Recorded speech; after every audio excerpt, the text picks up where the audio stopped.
All Hit Radio.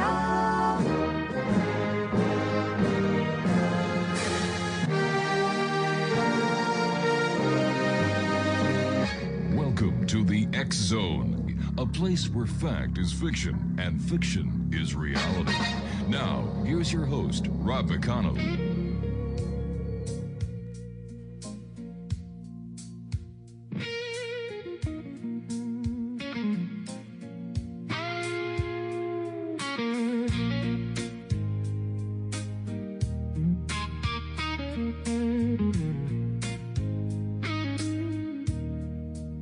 Since 1990, through the dark of the night, one paper kept searching for the truth in the light, where others stayed silent, afraid of what they'd find.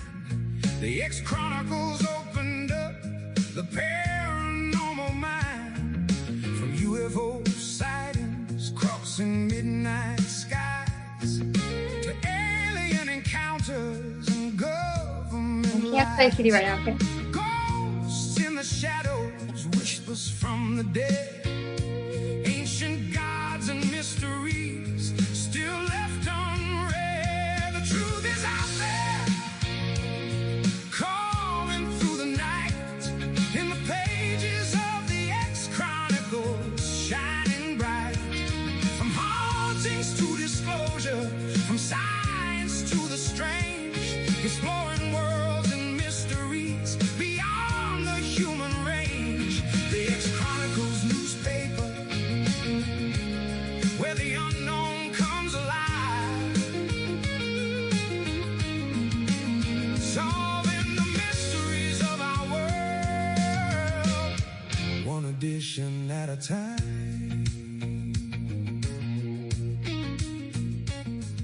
Psychic phenomena.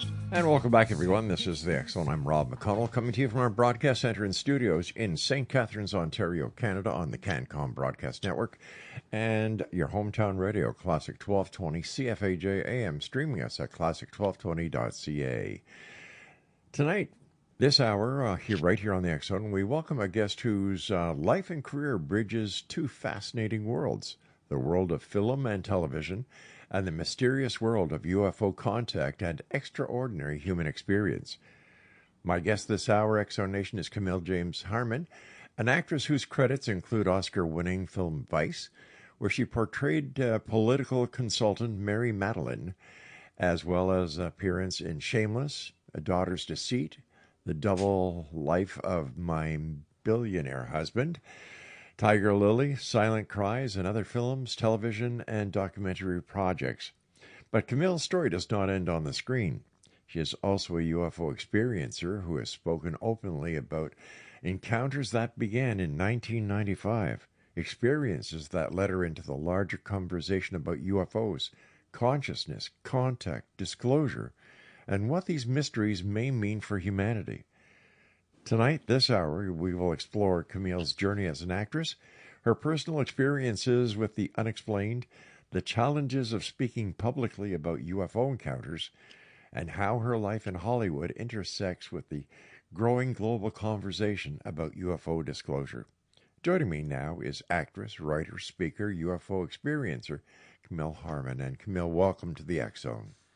Thank you, Rob. And I love hearing you say film because I'm Scots-Irish and I know how they pronounce it over there. Tell us a little bit more about CAMILLE HARMAN. Well, I'm originally from Louisiana and I grew up all over the state of Louisiana. I was a horse girl. I went to public school and Catholic school, and I don't think I had anything weird happening to my knowledge back in childhood. But now that I look back, I think I may have had weird things happening and just they were veiled from my conscious reality because I have some red flags from childhood. So maybe we'll get into that. But yeah, I was a pretty normal person and I was a great student. I ended up getting a master's in fine arts at the University of New Orleans. And then I moved to Los Angeles to hit the big time in 1995. And that's the short version of how UFOs came into my life around that time. So you were saying that you had some experiences as a child. What kind of experiences were they? Well, when I read about people who've had childhood experiences, Hmm. I see some common threads, and some of those threads are childhood trauma, which a lot of children have had. In my case, I was adopted, and I was passed around the family a bit before that adoption was solidified. And I also had child sexual abuse, Oh. and it wasn't really like as horrible as you hear. Some people have it. Thank God, it was rather mild in as far as the spectrum of that. But Sure. um, there were some things, and then illnesses. I had very bad allergies as a child. I had severe nosebleeds as a child, which is another recurring theme in abduction. Yes. And I had to be hospitalized for respiratory illnesses often, and I had to have my nose cauterized. It was bleeding so badly. And then all my fears were paranormal as a child. I was afraid of my closet. I was afraid of the dark. I was afraid of the creature from the Black Lagoon and the slee stacks on the Land of the Lost. And I wasn't really afraid of people. I also was afraid of praying mantises and snakes and lizards. So those were my fears Holy as a cow. kid. And now that I look back on all that, I see all these red flags. Have you ever gone under hypnosis, regression hypnosis, to see if there's a connection? I have tried to look at childhood events, and I haven't found anything. No, I am very challenging to hypnotize nowadays. I don't know why, but back in the 90s when I was doing hypnosis, I got the most amazing experiences, and I was very hypnotizable. And lately, in the past few years, I have not been able to do it as effectively as I'd like. So it's kind of aggravating. You began acting in plays when you were 20, I believe. What was it about the stage that first captured your heart? Well, I was working, or was volunteering, I should say, at a community theater. A friend of mine had asked me to be a properties mistress, and be off stage handing the actors their props. This particular play involved a lot of table setting, dishes and all kinds of props. I had to be there and get ready. And I just enjoyed watching the actors so much from backstage. I thought, that looks so much fun. I want to try that. And so the next play, I auditioned for it and I got it. And it was the prime of Miss Jean Brodie. And I had a wonderful time. I got great reviews on my very first performance. Excellent. Your first SAG film, I believe, was Silent Cries in 1993 with Annabeth Gish and Gina Rowlands. What do you remember most about that early film experience? It was so wonderful because I got cast as what they call a 5 and under. It was 5 lines or under. And the director was British. And I got cast. I got my SAG eligibility from that because I was Taft-Hartley'd. And it was because I could do a British accent. And it was a period film about prisoners of war in Singapore in World War II. So Jenna Rowlands and Annabeth Gish were in it.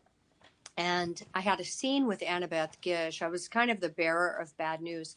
I never had a scene with Jenna Rowlands, but I did hang out with her in the makeup trailer. And she was so kind to me. I remember her complimenting me on my name.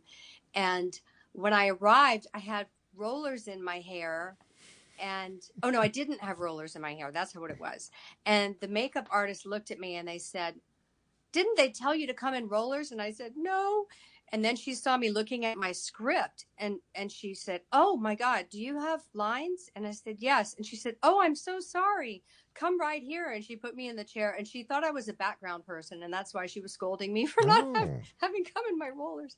And so it was my first experience of the hierarchy of the set. Now, for our listeners, we said SAG Awards and SAG or SAG Film. SAG is Screen Actors Guild, right? Right. Yeah. You played Mary Madeline in the Oscar-winning film Vice. What was it like stepping into a world of political drama and portraying a real public figure? That was amazing because I knew she was still alive. And I kept thinking, I wonder if she's going to see this movie because it's pretty anti-Dick Cheney, and she worked for him, so she may not even see it. And I had a wonderful time. I got to work with Christian Bale and Steve Carell, and they're amazing actors. And I only had a couple of lines and a couple of scenes, but it was just so amazing, and I got great money from it, which was another bonus. Sure. And it was nominated and it won tons of awards. So we had 8 Oscar nominations, I believe, and we won the one for hair and makeup. So I get to say I was in an Oscar-winning film, which is a real big deal, you know? But you also won awards for Tiger Lily, didn't you? I did, but that was a little short film that went to a bunch of festivals, but not as many people saw it. You know, it wasn't as big of a film. So it's always great to get awards. I love getting awards. I don't mean to diminish Tiger Lily. And my friend wrote that part for me and her. She wrote and produced and directed it and acted in it. So we had a blast doing that.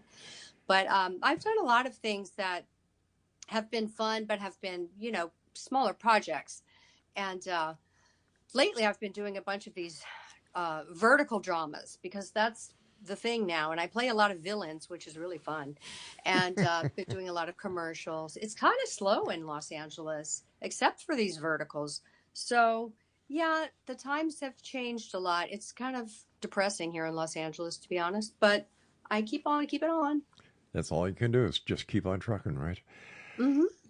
As an actress, do you find that personal experiences, including usual or unusual ones, influence the emotional truth you bring to the role?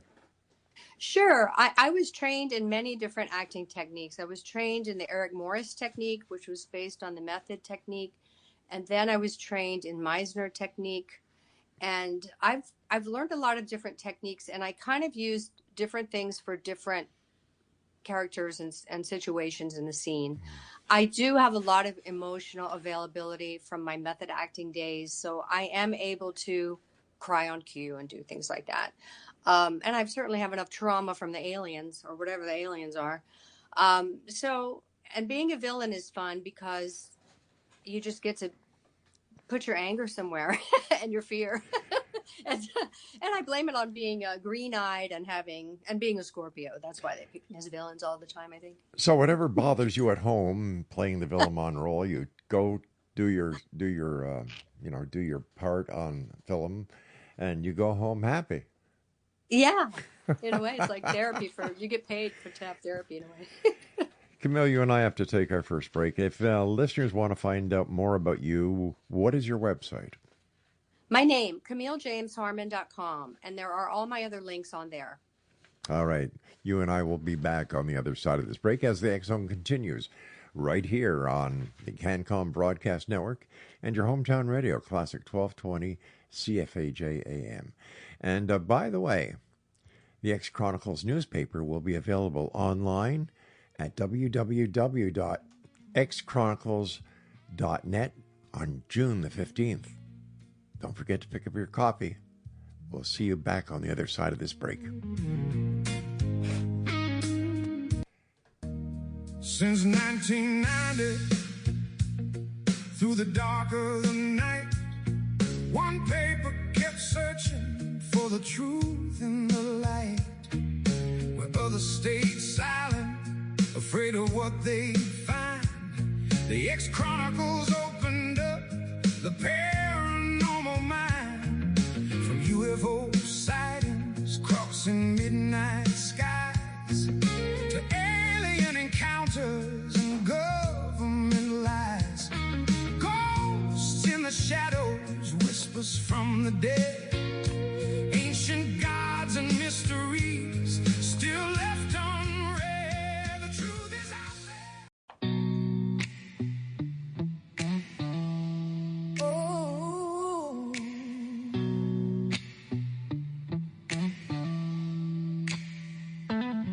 Past midnight on Yates Street, the signal hums low. Static's alive and the shadows glow through the glass of the control room door. Something whispers, we've been here before. Old footsteps echo the real size.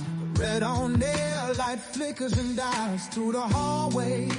A chill creeps deep. CKTB never sleeps. Ghosts on Yates Street, calling my name, riding the airwaves, lost in the flame. From the grave to the mic, they rise again, telling the stories through static and rain.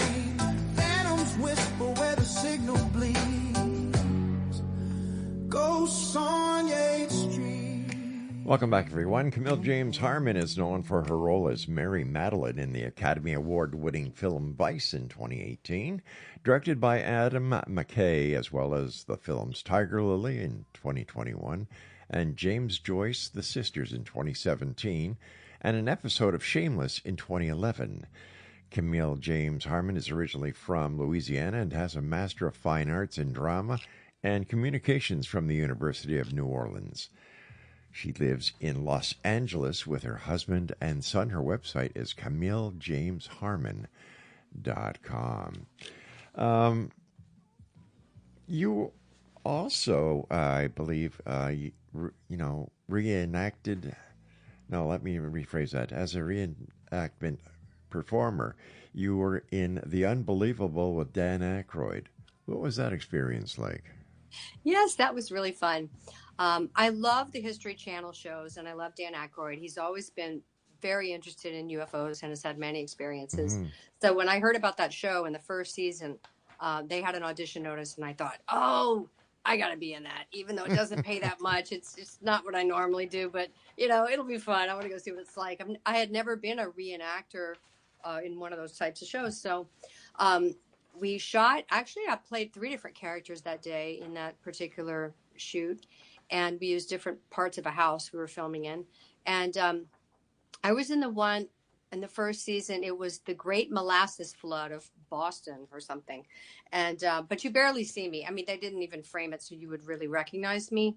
I was in another one that I didn't see myself in. So, sometimes you don't make all the cuts even. They just overshoot a lot of stuff. But it was fun. Your website notes that you appear in UFO documentaries and speak about UFO encounters.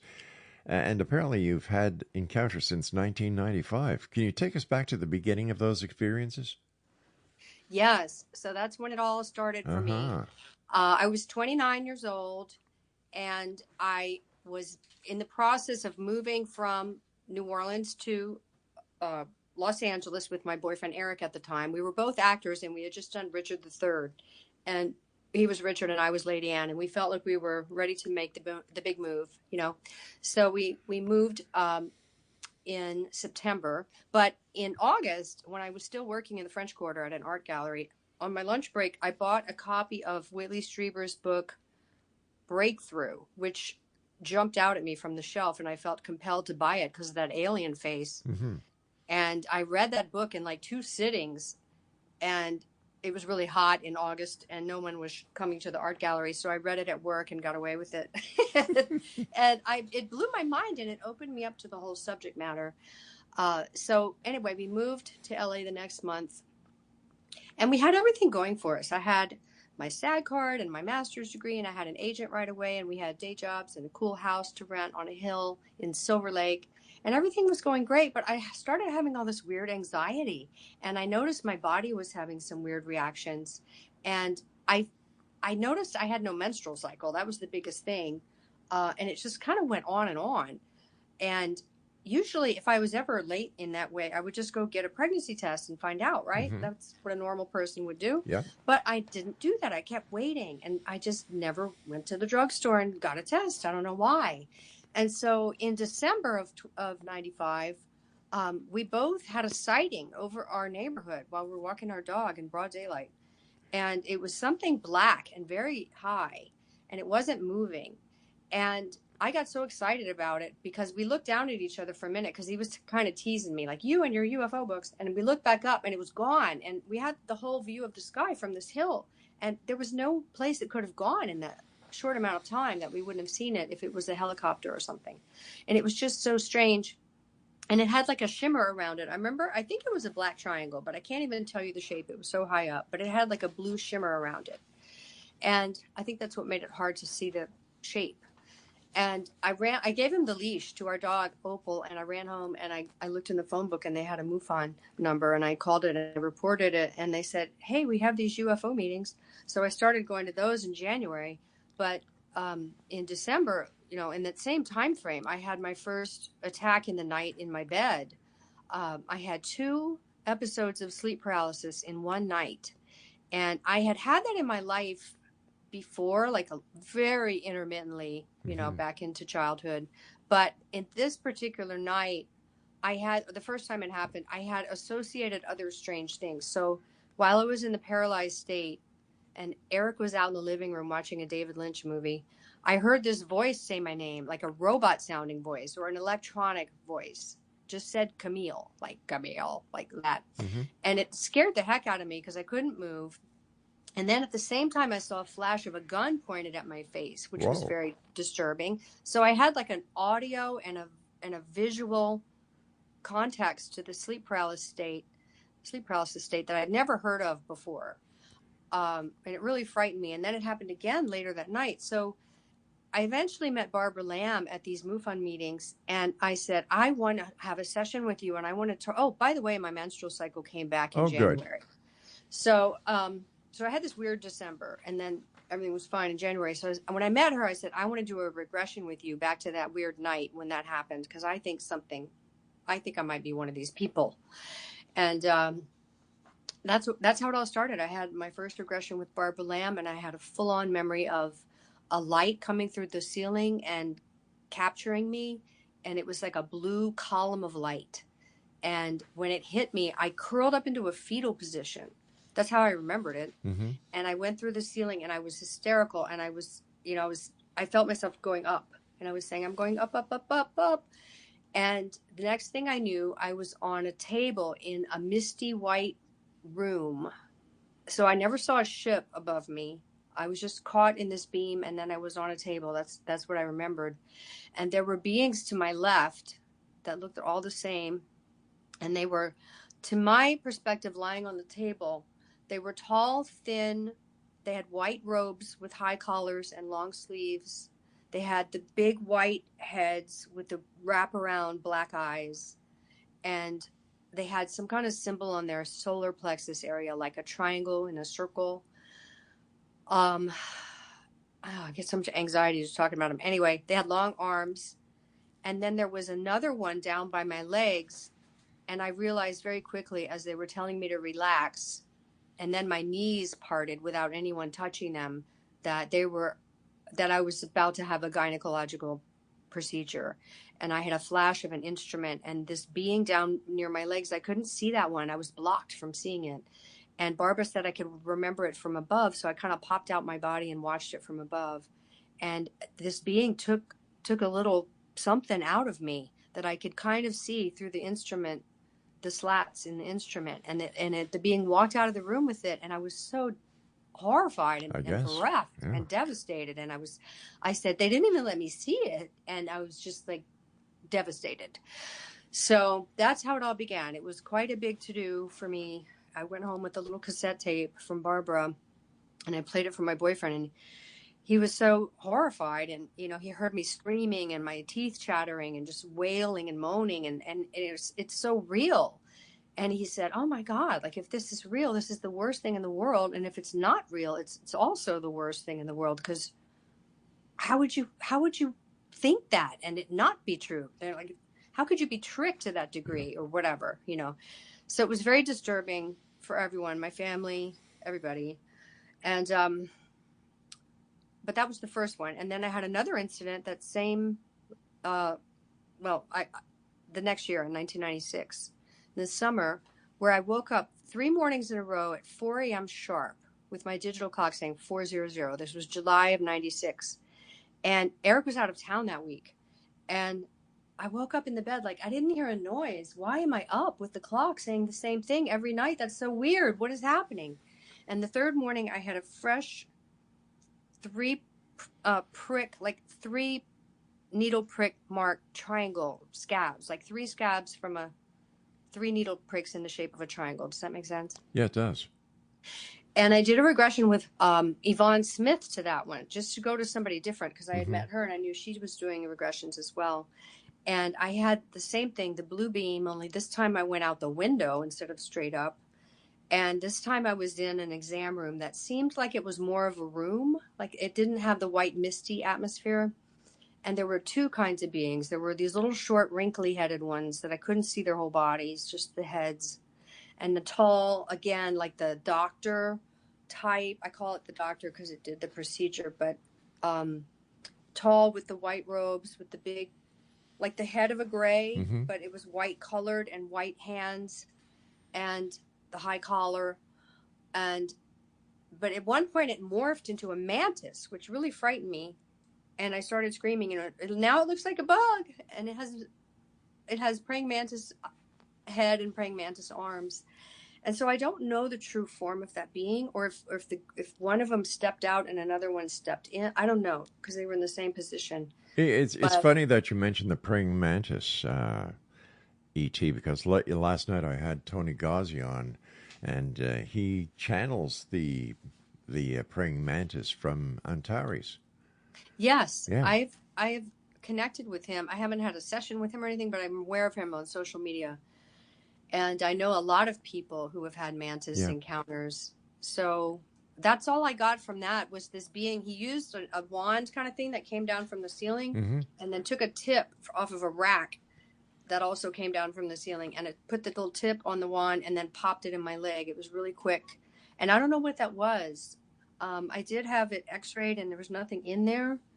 And it went away after a couple days, but that was the next thing. And then I had more things happen. I had a few All right. things happen. What we're going to do is we're going to take a quick break here, because I don't want you to start and then me have to say, sorry, we got to take a break. Thanks so much for coming on the show. It's wonderful having you here, and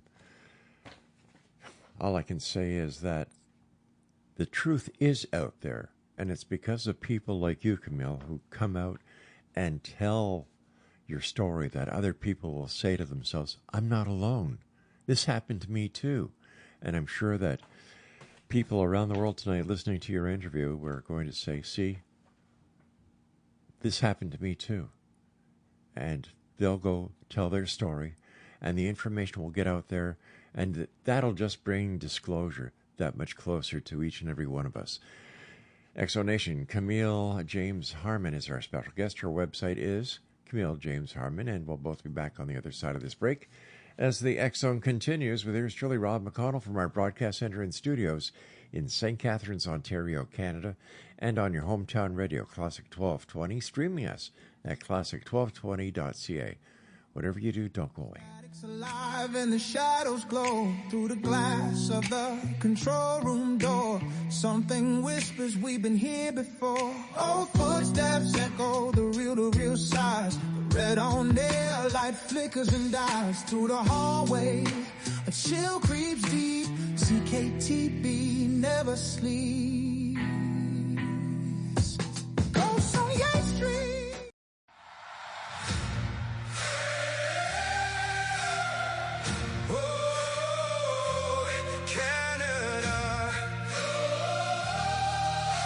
Is not for sale.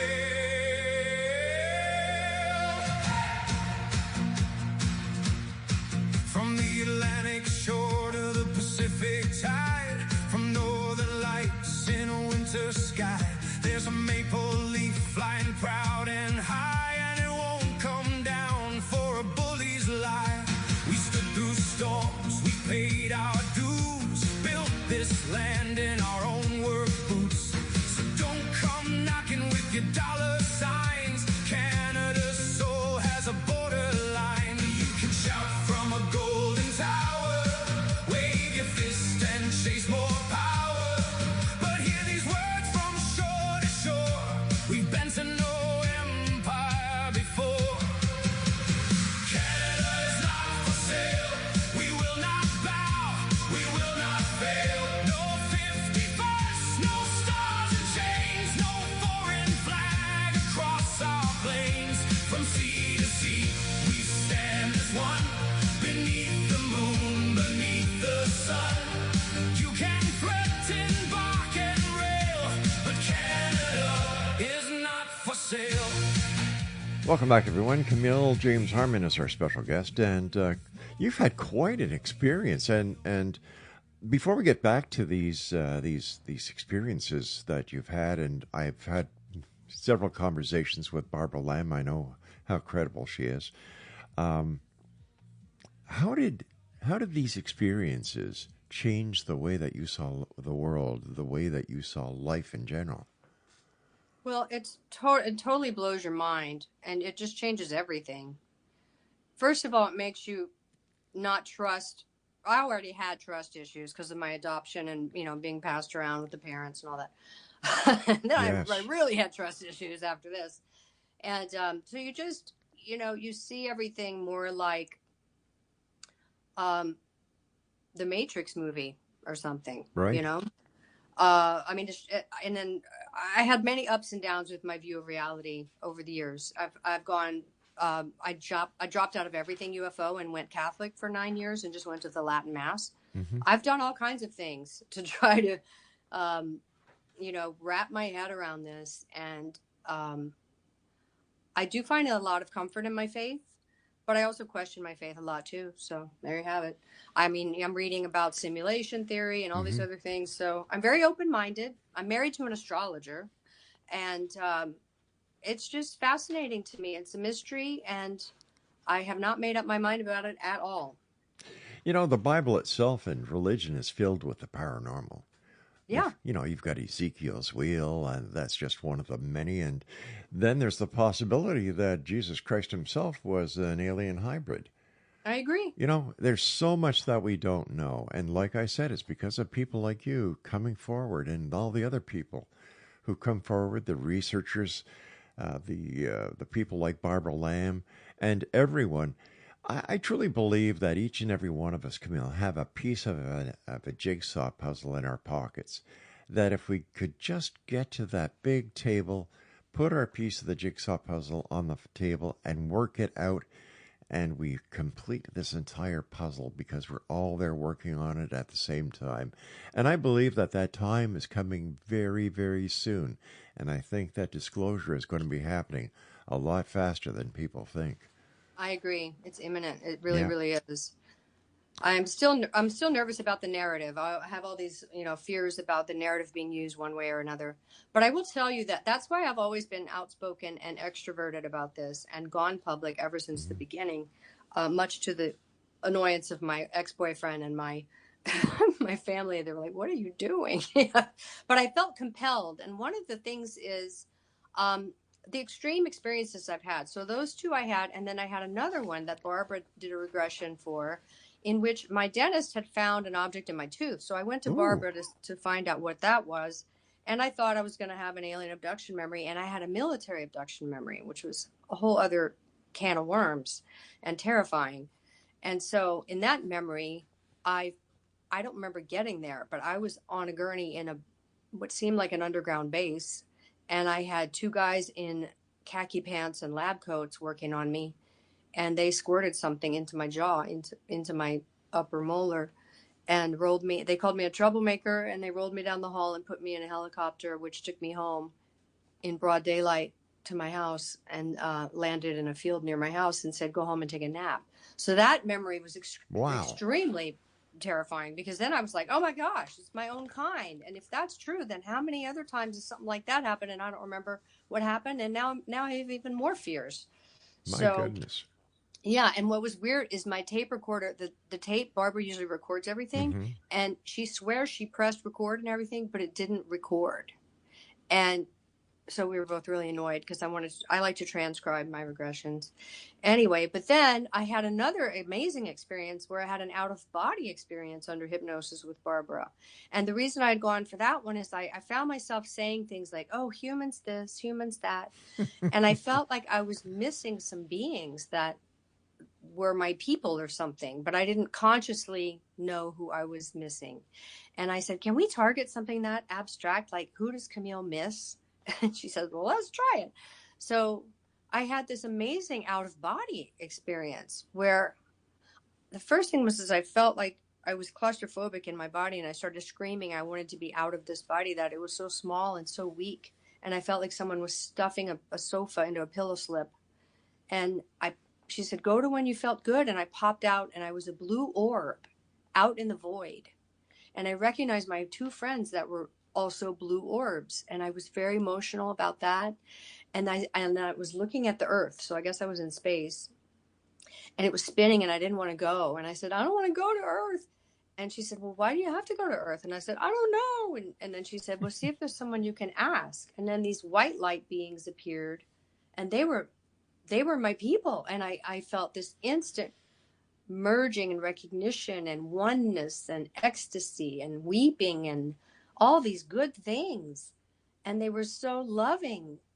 And they said I had to go to Earth to fight evil. And I said, oh, okay. How do I do that? And they said, through your acting. And I said, really? Because they don't make stuff like that. I was kind of being down. And they said, don't worry, we will set it up so that you meet people and make projects worthy of your time. And so I said, oh, please, that would be amazing. Thank you. And there was more to that event, but it was so profound. And I felt like, I said, they had white robes. And I said, they're my family. And I said, that's why I wear a white bathrobe. That's why I made my ex-boyfriend a Lawrence of Arabia costume. You know, like I had all these things unfolding in my mind. It was so weird. And then later, the next film I did was about an angelic encounter. And then I did this movie Vice, which exposes Dick Cheney. And now we're hearing from some circles that Dick Cheney is very high up in the UFO cover-up, or he was, I should say, back in the day. And so that would be really wild that if this whole saga of that particular regression wrapped around and now we're in the future and we're in the present rather. And, you know, I was in a Dick Cheney movie and he's in the news for being related to UFOs. I'm like, whoa, that's really wild. Coincidence? So that was wild. Yeah. And that's why I feel so compelled to talk about it and be in documentaries as well as fictional things. And I'm in this Accidental Truth Next, which just came out this week. And so I hope everybody watches that. It's the sequel to Accidental Truth. And there are a lot of amazing people in it beside me. And it's really next level. As an actress, did you ever worry about speaking publicly about UFO experiences that might affect your career? I worry about it because in the acting world, you never find out why you didn't get a part. You just don't get the part, and you never know if it's because you were too short or you didn't act well or you have the wrong hair color or whatever. You never know what it's for. So it could be that, it could be just some random thing. And but I always knew that God wanted me to do this, and I would be okay. And when I married my husband later on, Jeff, we met at a gas station in Malibu, and he had seen UFOs growing up in Wisconsin. And so we started talking because of my bumper sticker and found out we were both UFO nuts and swapped cards. And here we are, and we're having our 25th anniversary in August. My gosh, So, congratulations. yeah. And, you know, Thanks. we've had Jeff on the show. He's a super guy. Thank you. Yeah. So I just felt like I was protected and that it was my cross to bear to talk openly and be a big mouth and talk to people generally. I had the most amazing stories people would tell me because I would open my mouth. I'll tell you a funny story. I was on set. I was acting with a bunch of girls. We were in some show. We're all in bikinis and we're freezing. So we're in this trailer waiting for our scene. And I mentioned the UFOs and the blue beam. And this girl said to me, oh gosh, I know what you're talking about. Let's go talk down the hall. So we go down the hall. We're standing there in our bikinis. And she said, I'm from Maryland. And my dad was very high up in the NSA. And he took me camping when I was a little girl. And we were looking up at the stars. And he said to me, what if I told you God was an alien and this was all just a big experiment? And I was like, oh my God, lady. Yeah. Thank you for sharing that wild little tidbit. I'm going to file away in my brain forever. And so now, you know, that was in the 90s. So now I'm thinking, wow, the more I learn about simulation theory and things like that, I just wonder, like, all of it's really going down some interesting paths. You wrote for UFO magazine from 2000 to 2005. What patterns did you notice when you were writing the articles, and how did the work deepen your understandings of the UFO field? Well, I was already going to MUFON meetings, and Vicki and Don were running the magazine back then, and then I still was writing when Bill Burns took over, and they basically wanted me to cover the MUFON meetings, and then I did a couple of other articles that were not related to MUFON as well. And so it was fun because I got extra time with the speakers. I got to share emails with them in order to get their visuals for the article, things like that. So I just felt like it was a fun way to kind of have a VIP reason to be at the meetings. You know, it didn't pay great. It's not a big high paying job writing for a UFO magazine, but it was so much fun.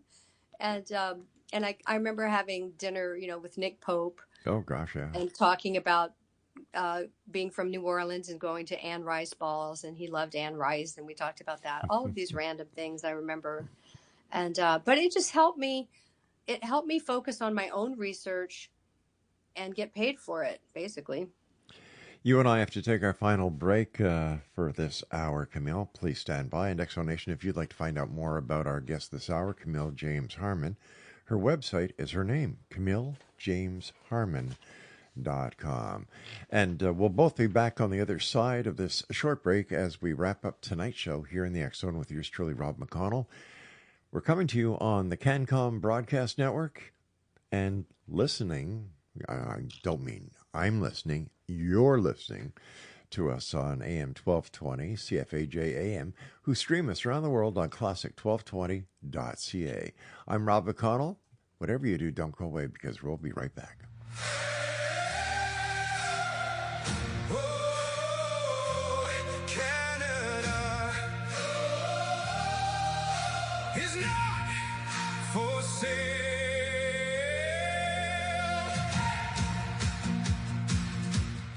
From the Atlantic shore to the Pacific tide, from northern lights in a winter sky, there's a maple leaf flying proud and high, and it won't come down for a bully's lie. We stood through storms, we paid our dues, built this land in our own work boots. So don't come knocking with your dollar signs. Canada's soul has a borderline. You can shout from a golden tower, wave your fist and chase more power. But hear these words from shore to shore. We've been to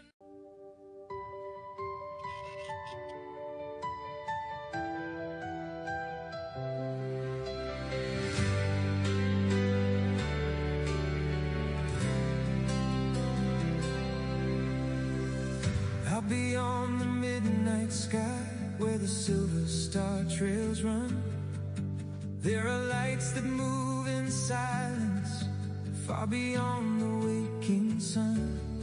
Some call them angels descending, some call them ships from the blue. But when they shine through the darkness, they feel like something true.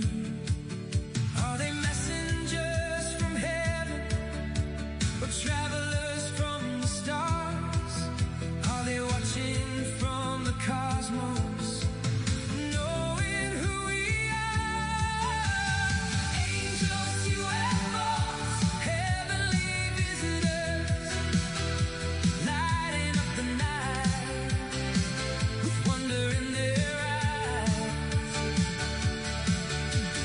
Angels, UFOs, crossing forever between the ancient heavens and tomorrow's skies. Are they wings of light, or fire from above? Are they here with warnings or messages of love?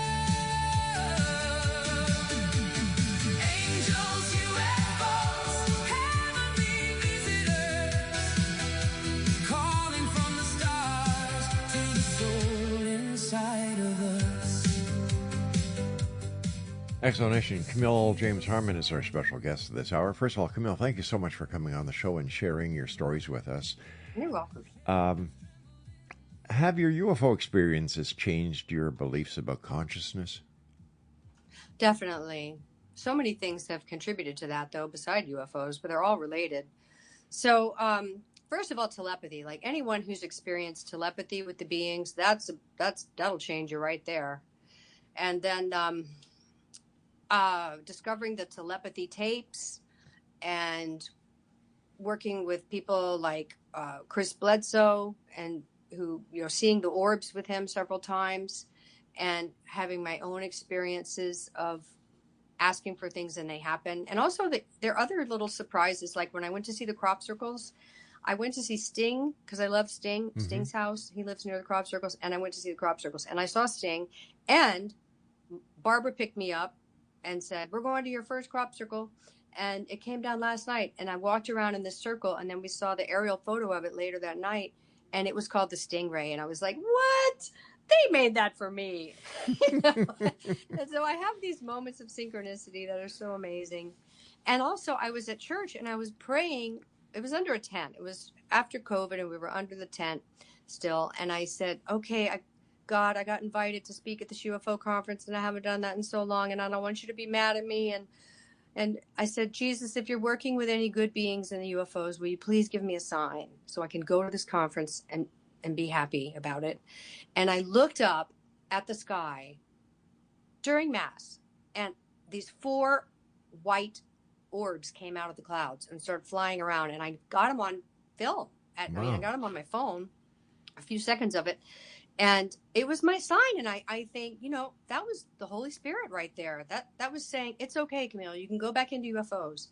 You're a part of the puzzle. It's okay. And I showed it to the priest. I showed it to Chris. So there have been lots of moments like that where I've had these wonderful connections with things.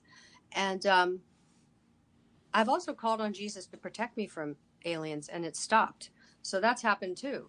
So there's a lot of different spiritual things I've done. Mm-hmm. But I've gone to many people. I went to a guy who's like a Peruvian shaman, and he worked on me. And I went to another lady who prayed over me. So it did stop happening in the 90s. And Chris has helped me integrate the Christianity perspective with the phenomenon, and Diana Pasolka's work. So that's helping me with, the way I see it all spiritually. And but like I said, the telepathy tapes is fascinating to me. So many people's work, Robert Monroe Institute, all of that. It's all part of the puzzle. When was the last time you had an alien contact? Well, I had some beings after talking to Chris and being with Chris. Mm-hmm. I came home and he said, Camille, don't be afraid to work, with the good beings. And you can call for that. You can say, God, I'm willing to work with your good angels, because I said, I don't want to have those things that had me on the table, And so I did that. And when I did that, I heard an owl hooting. This was at home later. And then I went to bed, and I had something touching my neck, and it felt like a doctor and the back of my neck.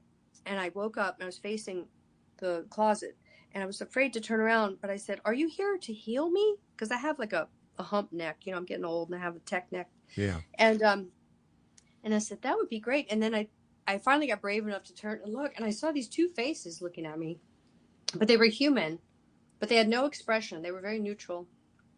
And then they disappeared, and I woke up. So I don't know what that was. It was very interesting, though. That's the last thing that happened to me, beside seeing orbs last week with Chris at Contact in the Desert. And then I did go to Ireland last year, and I had a ghost encounter, which was kind of scary, in a hotel that used to be a mental asylum. And that was the only time I've ever had a ghost encounter. What was so it as far like? as paranormal things, that happened. What was the ghost encounter like? Well, I was sleeping, and I was awakened by full body goosebumps. So then I was on high alert, and I knew something was about to happen. Yeah. And then I felt something. It was pitch dark. I felt something scratching my sheets, like inside my bed, like near me. And I scratched back. And then I tapped my fingers like, I felt that, I was kind of brave, and I'm not a brave person. I don't know why I was brave. You sound pretty brave to me. Well, normally I'm really scared. And then it scratched again, really kind of aggressively. And then it poked me in the arm with one finger. And I was so scared at that point. And I said, stop in the name of Jesus Christ. And it stopped. And I was awake for another half hour until my alarm went off, but it didn't come at me again. So, but it was fascinating because that was the only time that's ever happened to me. And I was glad it stopped when it did, because I didn't want it touching me. And yeah, that happened. Now, earlier you were telling us about your UFO encounters where you found yourself in the craft and they seemed to be doing experimentation on you or retrieving something or putting something in you. Did you ever find out what was going on? Well, with the baby removal, whatever that was, yeah, because they took a fetus out of me, some very tiny, and I could see it in the speculum device. Mm-hmm. So no, I've tried to regress to that. Like, was I ever shown this baby? I have no memory of that. I don't remember being impregnated. I don't know if it was a human baby or an alien hybrid baby. It was just a very traumatizing incident, and it matched with my body. I had no menstrual cycle for 4 months, and then it magically came back after that incident. Did you go to a doctor to see? I didn't go to a doctor. That's another weird thing. Wow. Like, what is wrong? No one acts like that. You know, when you have these strange behaviors that aren't logical, I think that's another sign that you're being manipulated. Sounds like it. What does Jeff say about all this? Well, when we first met, he looked at my chart for that time period in late 95 and early 96 when this was all happening. And he said I had a Saturn return and I had a progressed moon in the 12th house. So he said both of those things are very, good signs for having weird paranormal experiences, because he explained it that it would be a time when the subconscious would be revealed, when I would have a restructuring of my life. And both of those things certainly happened. So he was fascinated that it correlated with those two astrological aspects. Do you think that the visitors, from whether they're from another planet or if they're from another dimension, do you think that they pose a threat to humanity? I think they do. I think I think they're a mixed bag of creatures out there with different intentions. And certainly, like David Jacobs wrote about the threat with this hybrid breeding program. What is that for? Is that for some kind of takeover?